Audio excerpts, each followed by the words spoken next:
We are going to talk about acronyms. Ooh. Do you know what an acronym is? I've definitely heard of it, and when you're going to tell me, then I'm going to be like, oh yeah, but not off the top of my head. An acronym is like a sequence of letters that represents a saying. Like LOL is laugh out loud. Question 1. In the United States, the FBI is the primary law enforcement agency for the U.S. government. What does FBI stand for? For both industries, Federal Bureau of Investigation, or FAST by intention? Federal Bureau of Investigation. You are right. The FBI's mission is to protect the American people and uphold the Constitution. The FBI investigates a wide range of crimes, including terrorism, cybercrime, white-collar crime, public corruption, civil rights violations, and other major offenses. Interesting. I didn't know that they did that many things. The Federal Bureau of Investigation. So most of the time when it's a crime that a local or state police precinct can handle, they'll just do it themselves. But if it starts to get big and they need help, they call in the FBI.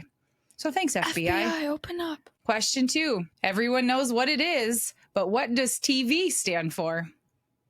Television. Yes, television. That is correct. I am thankful for television. Me too. I enjoy a relaxing evening watching a show, especially with my family. TV, television. Question 3. Everyone around the world uses Wi-Fi, but what does it stand for? Wireless fidelity, worldwide internet frequency, or wire-free internet? The first one. I don't know what that one was with. Wireless fidelity? No, the second one. Worldwide internet frequency? Sure. The answer is wireless fidelity. No. You had it right. Wi-Fi lets you connect to the internet without wires. So Wi-Fi is just sort of like the internet in the air, and then somehow it connects to your phone. Yeah. I don't get it, but I'm thankful for it. Yeah. Question 4. If someone's life is in danger, you may have to give them CPR. What does CPR stand for? Create pressure rapidly, cardiopulmonary resuscitation, or common person rescue? Pulmonary respiratory respiration. Cardiopulmonary resuscitation. That's the one I'm talking about. Is correct. So cardio is for your heart, because you're trying to get their heart beating again. Pulmonary has to do with air and everything. And resuscitation means like to rescue them, to get them going again. Yes. Question 5. In sports, what does NBA stand for? National Basketball Association. That's it. National Basketball Association. What are the other professional sports in the U.S.'s National acronyms? Hockey League. Is that NHL, right? National Hockey League. Yep. National Football League. NFL. PGA, Professional Golf Association. There you go. How about baseball? MLB, Major League Baseball. Good job. Question 6. In the United States, ATM machines are located around the country where you can get cash from your bank account without having to go into the bank. What does ATM stand for? Always take money, automatic teller machine, or all-time money? Automatic teller machine. That is correct. Do you know what a teller is? A fortune teller. A teller at a bank is somebody who kind of works behind the counter or at the window, and you go up there and you say, I'd like to take $20 out of my bank account, and then they give you the money. That's the teller at a bank. So at the ATM, an automatic teller means it's like a robot who does that for the person. Question 7. You know it's fun to stay at the YMCA, but what does YMCA stand for? Youth may come around, you make community always, or Young Men's Christian Association? Young Men's Christian Association. You are good at acronyms. That is correct. The YMCA is the leading nonprofit organization that works to strengthen communities by empowering young people, improving the health and well-being of people of all ages, and inspiring action within and across communities. Originally founded as the Young Men's Christian Association It has evolved to provide a wide range of programs and services, including youth development, healthy living initiatives, and social responsibility programs.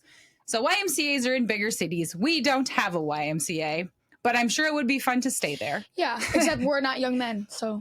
I don't think it's just men anymore, but I know, so your grandpa is originally from Chicago, and I know that he used to go to the YMCA a lot, and it was only for boys then. YMCA, it's fun to stay at the YMCA. You can get yourself clean, you can have a good meal, you can do whatever you feel. How come you didn't sing with me? Because I don't really know the lyrics. Oh, you just know the actions. Young man. Yeah, there you go. We are going to learn about the country of France. The stereotypical noise that Americans make when talking about French people or the French language. I wish I could speak French. I think it's such a cool language. I cannot. I know like 3 words. Question 1, true or false? France is the most visited country in the world. Sure. Let's go true because of the Eiffel Tower. I would have thought the U.S. was, but the answer is true. Most people go to France for vacation than to any other country on Earth. Paris and France in general has a lot to offer. In Paris, you can go to the Eiffel Tower. You can see the Louvre. You can see the Arc de Triomphe. All kinds of cool things in France. Question 2. What shape is the country of France in? A circle, a hexagon, or a square? A hexagon. That is correct. France is often described as being roughly hexagonal shaped. This is due to its 6 distinct sides, including the Atlantic Ocean, the English Channel, the Mediterranean Sea, and its borders with Spain, Andorra, and various other countries. France has got a lot of things going on. We have Canada, we have Mexico, and we have 2 Atlantic oceans. That's it. Pacific. Question 3. What is the capital of France? Paris. Paris is correct. Paris. I do like the sound that you get to fun. make. Question 4. What is included in a typical French breakfast? Donuts, macarons, or croissants? Croissant. That is correct. A typical French breakfast is light and typically consists of pastries, bread, and a hot beverage like coffee or tea. Common elements include croissants, baguettes, jam, and butter, sometimes accompanied by fresh fruit juice. Croissant! I feel like when I don't speak French and I try to say words like a French person, I just sound silly. So I'll say it like an American and just say like croissants. Croissants. Question 5. How do you say thank you in French? Merci beaucoup. Merci. That is correct. Wait, what does beaucoup mean? I think that means thank you very much. Oh. Merci. Such a pretty word. Merci. I love it. Question 6. What famous statue was given to the United States by France in 1886? The Gateway Arch, the Lincoln Memorial, or the Statue of Liberty? Statue of Liberty. That is correct. It was originally titled Liberty Enlightening the World. The Statue of Liberty is a gift from the people of France and is now recognized as a universal symbol of freedom and democracy. Thank you, France. We have seen the Statue of Liberty. It is beautiful. Thank you for that lovely gift. You should bring me there. I haven't ever been. Oh, you haven't been to New York yet. I will take you, I promise. Yes, it is like my favorite place. Question 7, true or false? French fries were invented in France. False. Belgium. They were invented in Belgium. That is true. They were invented in Belgium. French fries in Belgium are called frites. And they... Frites fries. Not frite fries, just frites. They serve them in like a paper, cone-shaped, with the fries in it, and they douse them in mayonnaise. It is delicious. Delicious. But French fries, not French, from Belgium. It's because I think during World War I, the non-U.S. soldiers were eating the fried potatoes. U.S. soldiers thought that they were French soldiers, so they brought them back to America and called them French fries, when in reality, they were soldiers from Belgium. Belgian fries just doesn't have that ring to it, though. Belgian waffles does, though. Was Belgian waffles invented in Belgium? Yes, and they are everywhere. This round is about skyscrapers. Do you know what a skyscraper is? It's like the really tall buildings You that got scrape it. the sky. Yes. Question 1. The tallest tower in the world is the Burj Khalifa. Where is it located? Thailand, the United Arab Emirates, or India? Tokyo. I didn't give you that option. It's in Tokyo. It is not. It is in the United Arab Emirates or UAE. Oh. The Burj Khalifa is located in Dubai in the United Arab Emirates. It's a prominent landmark in downtown Dubai, a development area in the city. I thought there was a really big one in Tokyo. There is. That might come up later, so I'm not going to talk about it. But there is a very tall skyscraper in Tokyo. However, not the tallest. Question 2. What is the floor called in a skyscraper where you can look out to the city skyline?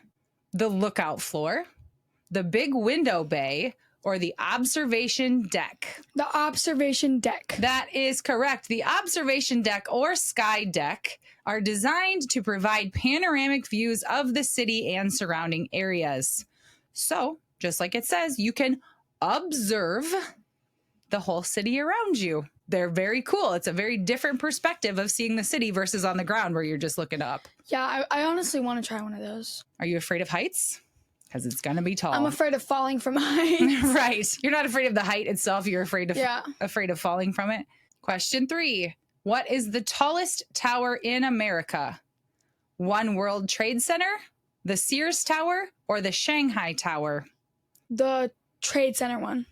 The tallest tower in America is the One World Trade Center in New York City. So it replaced where the Twin Towers were bombed in 2001. So at the spot where the Twin Towers were, they built One World Trade Center. It stands at 541 meters tall, which is 1776 feet tall, and has held the record for the tallest skyscraper in the country since 2013. The building is also the tallest in the Western Hemisphere. So there's a cool trivia fact for you. One World Trade Center is 1,776 feet tall. And when did America become a country? 1776. New York City. Pardon me, are you Aaron Burr, sir? That depends who's asking. Oh, sure, sir. I'm Alexander Hamilton. I'm at your service, sir. Okay, so yeah. If you ever asked how tall is the tallest building, just remember when the U.S. became a country, 1776. Question 4. Which country has the most skyscrapers? China, the U.S., or Japan? Japan. The answer is China. Welp. China has the most skyscrapers with significantly more than any other country. In 2024, China had over 3,300 skyscrapers, while the United States followed with only 900. The United Arab Emirates, UAE, ranked third with approximately 336 skyscrapers. So China has over 3 times more skyscrapers than the second one, which is us. Wow, that's a lot. Question 5. For a tower to be called a skyscraper, it has to be how many floors? 10 floors, 41 floors, or 100 floors? 100 floors. The answer is 41. It's kind of a random number. So, do we have any skyscrapers in our town? 41 floors? Nope. Definitely not. Question 6, true or false? The Empire State Building is a skyscraper. False.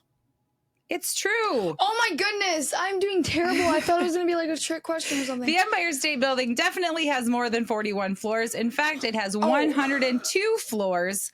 While there is a 103rd floor, it is only a small viewing platform and not accessible to the public. We had just talked about 41 floors, and I was like, well, the Empire State can't be touching the sky.